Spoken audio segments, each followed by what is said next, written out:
Next chapter. Let's recap. I have been living in my van full time and converting it whilst living in the city for the last 11 months.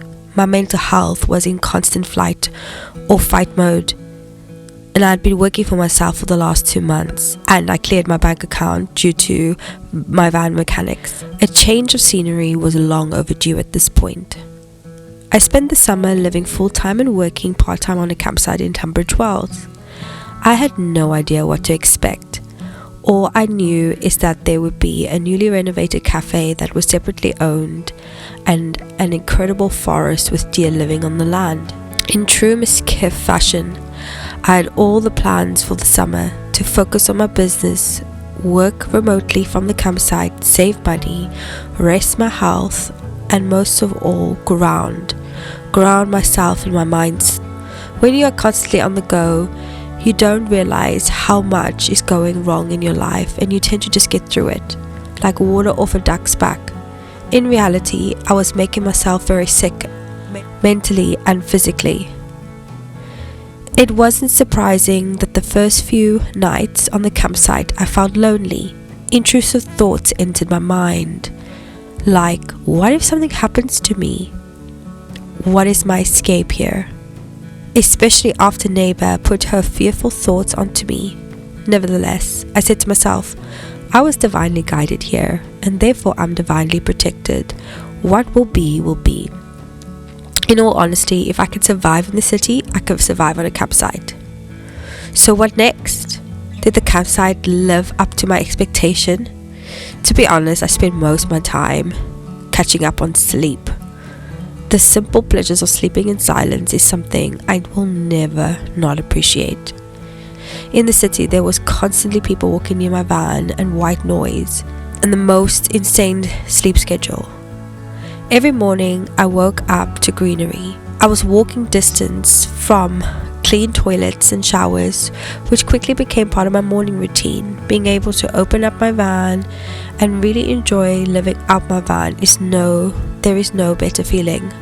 The sun would be shining and taking the whole morning just to prepare for the day.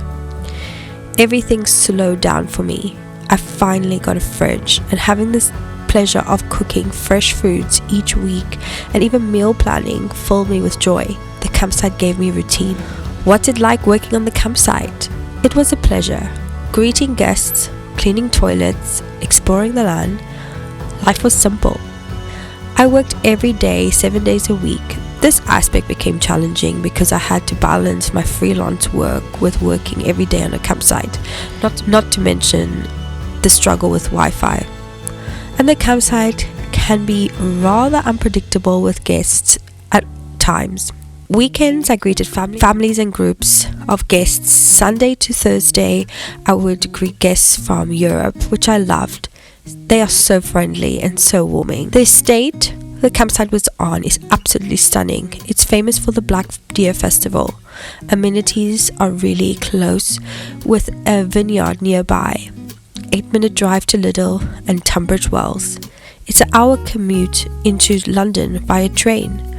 My bosses were really the most lovely people, and I was very lucky to be able to get the opportunity to work here for the summer.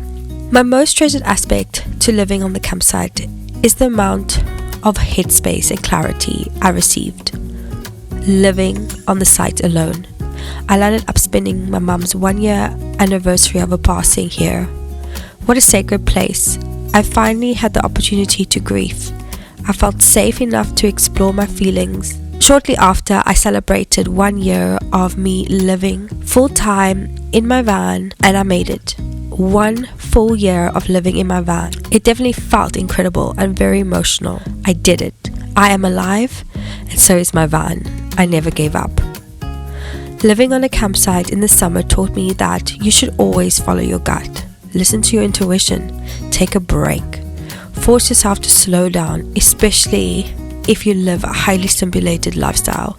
Your health and well-being comes first. Thank you for watching, and ensure you're subscribed. Until the next video.